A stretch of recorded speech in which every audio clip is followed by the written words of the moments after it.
Welcome everyone to another episode of the ChurchTechCast Question and Answer Show. My name is Paul Clifford and I am your host. Hey, if you want to drop me a line and get your question on the show, do so at paul@trinitydigitalmedia.com or head over to trinitydigitalmedia.com and leave a comment. Or you can dial the voicemail number 1-877-763-3246.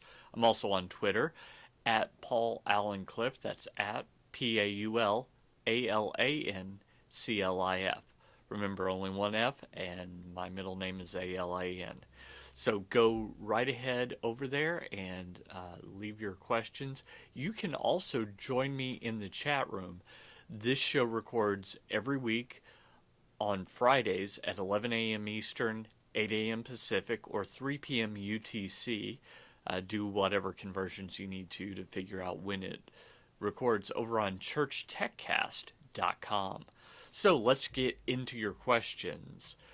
First question I have is from Arthur Huis in the Christians in Business Forum.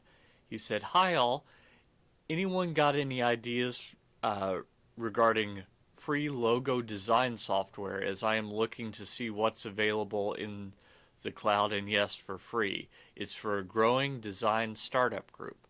Well, you could absolutely go with just buying some royalty-free graphics and do that, but you asked for software. So let me tell you about the free open source software that's available. Look for either the GIMP, GIMP, or GIMP Shop if you're familiar with Photoshop. GIMP is the open source alternative to Photoshop, but it's not very Photoshop-like. It is a little bit, but not as much as GIMP Shop, which is a layer on top of the GIMP, which makes it more like older versions of Photoshop, and it's absolutely free. But you also asked for a logo. You said that you're working on a logo, and when I hear logo, I think vector graphics. Now, we talked about vector graphics a couple of weeks ago on Technobabble, which Technobabble is my original podcast.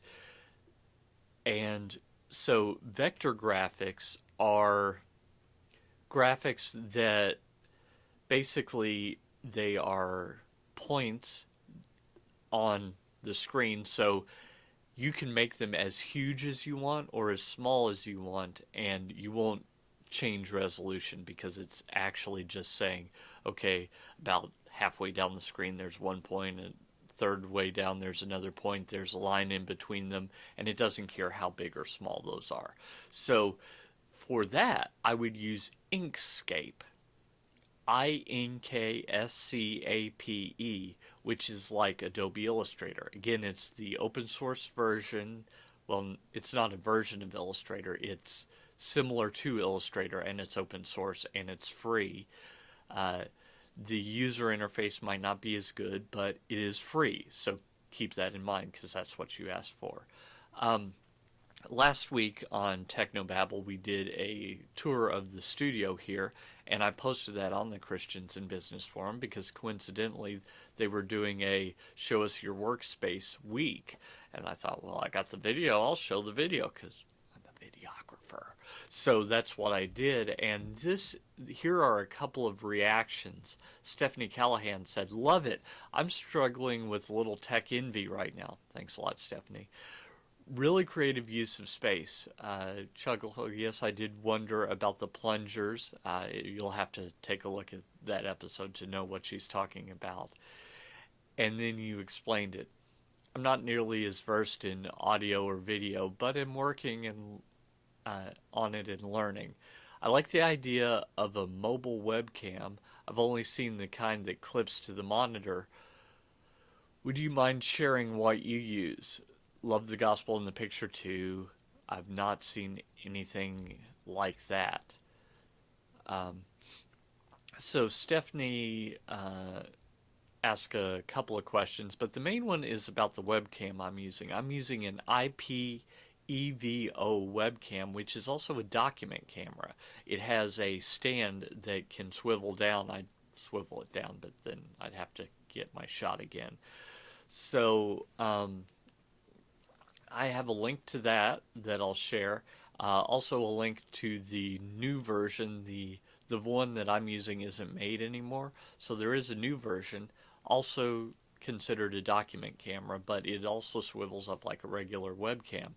But the one I'm looking at to replace this one with is the Logitech C920, which, while it doesn't have a stand, it has a 1/4 20 mount on the bottom, and so you can screw in a little tripod, or, believe it or not, a lamp.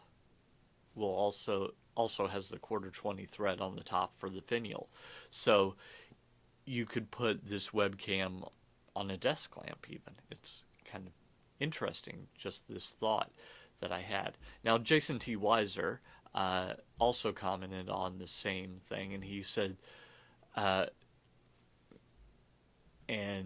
he was asking about, let's see here. You show off? Haha, this is so cool, Paul Clifford. Love the Star Wars vintage poster.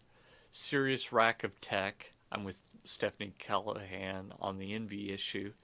Is that a toaster hard drive? Neostar desk dock? How does it work? You went to seminary? I didn't know that about you. Thanks for sharing. No home videographer is complete without the hanging sheet. You can see in the Hangout on Air, he recently did one with Stephanie and Dan, that I had a curtain also. No one got to see behind the curtain. Well, so the sheet is actually a muslin background. It's a professional photographic muslin background, although I bought mine used to save a little money, so there's a couple of stains on it that I really ought to work on. And I'll have a link down in the show notes to that as well. But the external hard drive toaster, I mean, that's what it looks like. It looks like I've got a hard drive in a toaster. It's right over here. I'm touching it right now, right off screen. You can't see it. But if you go back to that episode, which I'll link to, again, in the show notes, what that is it is a Vantech neostar hard drive dock. And so basically it takes a raw hard drive, one that you would put in a desktop computer, and you just stick it in like a toaster, and then you're there. And it's got USB 2.0 and eSATA connections, so you can get some pretty good transfer. And that's basically what I'm recording to right now, and what I store all my media on long term, so that I have more space on the hard drive of my MacBook Pro, which does all the heavy lifting for these shows. So I'll provide a link. Now, Jason also asked, thoughts, Paul Clifford, about how to record the Hangout on Air for podcasts, also kill two birds at one stone. So, with one stone. So you've got three options, okay? First, there is recording software, because you would think that if you just started recording with something that records, you would get both sides of the conversation, but you won't. You'll get what's going into the computer from your microphone, but you won't get the other person's audio. So there is specialized software that does that exact thing. So Google Skype Recorder, they make it for PC and Windows. I think one Skype recorder is called Pamela. But this is a problem that a lot of podcasters have run into, and so there is software to fix that. Another solution is cabling. So if you come out of the headphone jack on your computer and go into the microphone in jack of a portable recorder, like a Zoom H4, H4n, something like that, and then also go directly into your recorder with your microphone, you'll get both sides of the conversation. But then here's the tricky part. You need to come out of the headphone jack and split out using a stereo cable, a Y cable like you could get at Radio Shack, and only send the microphone, your microphone, back into the microphone in jack on your computer. It sounds more complicated than it is, but basically you just don't want the audio out of the computer to go back into the computer. You want the audio out of the computer to go in one mic input, you want your microphone to go in the other mic input, and you want the microphone to go out of your audio recorder back into your computer so the other person can hear you. I suppose you could also have a separate mic so that they hear some sound, but you've got a better microphone that's recording. So that's option number 2. The third option is an old podcasting trick called a double ender. Now, what a double ender is that each person records their conversation on their end. So before you start the recording proper, and what I mean by that, before you start the show part, what you do is you two sync the files. So you both record your end of the conversation, and you do like a 3, 2, 1 clap or something like that so that you can sync that up when you're editing that. And you put one person's volume on one person's audio on one channel, the other person's audio on the other channel when you're editing, and then you just sync that up, cut off the beginning, and you're good. Once you've got it all edited, maybe you're going to cut out the silence in between when the person is talking, or if you talk over each other, no big deal. You can cut that out and then export it as a mono file, because it's really annoying to hear person A talking here and person B talking there, one in each ear. That's just really annoying. So you want to make that mono so that you hear both people in both ears, or if you've got an old radio in your car, you can hear both sides of the conversation. If you've only got one earbud in, you can hear both sides of the conversation, stuff like that. So that is solution 3. And it really depends on your situation as to which you would go to. Now, Ivan Nishimura on the Church Tech Leaders board asked this question, and I thought I'd illuminate some of my experience with it. He says, we currently have ProPresenter 4 in our 2009 Apple iMac. We are experiencing a 10 to 15 frame sync lag when running video clips, especially long video clips. There are moments when it catches up, but then lags again. The activity monitor shows good performance and that ProPresenter is keeping up and not using a whole lot of RAM aside from upgrading to 5. Any suggestions? So we do at the satellite campus of my church long videos every single week. And when I say long, I mean like an hour.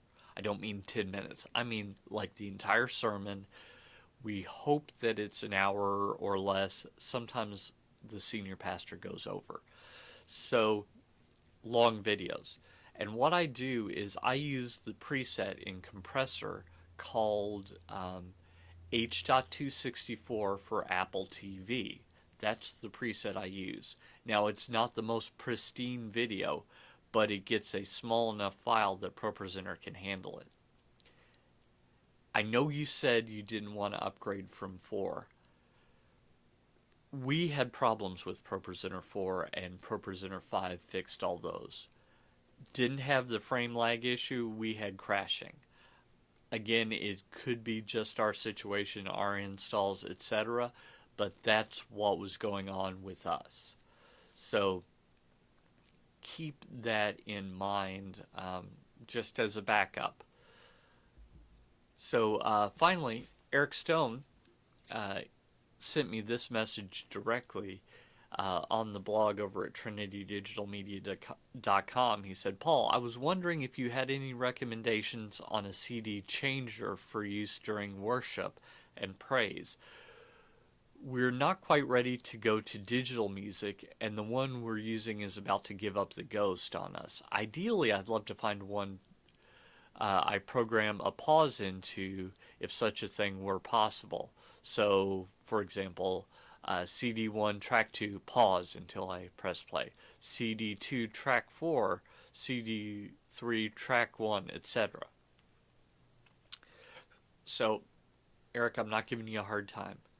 This is quite literally the thought I had. They still make CD changers? I know you can probably buy them used, but do they still make them new? And so I looked it up, and in fact they do. I haven't bought any new CD player in over a decade, so keep this in mind. I'm an early adopter, so I've been using MP3 players since, well, for about 12 years. I've been using MP3 players. So take this with a grain of salt, but the most popular one on Amazon was the Sony CDP-CE500 compact disc player. It's a CD changer. I think it's a carousel, not a cartridge one or anything like that. But it has an additional feature. It has a USB on the front where you can take a thumb drive with MP3 files and play it through that. So here's what I'm thinking. I'm thinking that will ease your transition into digital files, which, by the way, CDs are digital, but it will ease your transition into MP3s. And I think that you really want to go that way, because on your thumb drive you can have all the music that you will ever possibly use if you get a big enough thumb drive, as opposed to 5 CDs. Which 5 CDs, what are you looking at? 50 tracks? 100 tracks, maybe? Not a lot of music. Whereas you could have 1,000 tracks on a thumb drive with no problem whatsoever. And so if your minister of music goes, hey, remember that classic song that we sang 5 years ago? You can go, yep, that's number 236. And you can bring that up. So I'd absolutely do that. You could do that for music before and after worship, which you might need a license for. But other than that, from a technical standpoint, it would just be better. So that's what I recommend. It seems to have good reviews. Again, I haven't bought one in a long time, but I remember Sony did make good CD players. So keep that in mind. Now, remember, if you have any questions, go ahead and leave them down below in the comments section, and I will get to them for next week's show. You can also, remember, you can drop me a line, paul@trinitydigitalmedia.com, or a voicemail, 1-877-763-3246. Head over to trinitydigitalmedia.com. or watch the live show on ChurchTechCast.com at 11 a.m. Eastern, 8 a.m. Pacific, 3 p.m. UTC every Friday. By the way, this is not the only show that I do. I do 4 other shows, all at 11 a.m. Eastern, 8 a.m. Pacific, Monday through Friday, on ChurchTechCast.com, and most of those go up later on YouTube. So if you want to head over to bit.ly/PaulTube, you can see all of those, and feel free to subscribe. It's free, and I recommend it highly. So until next time, go out and change eternity.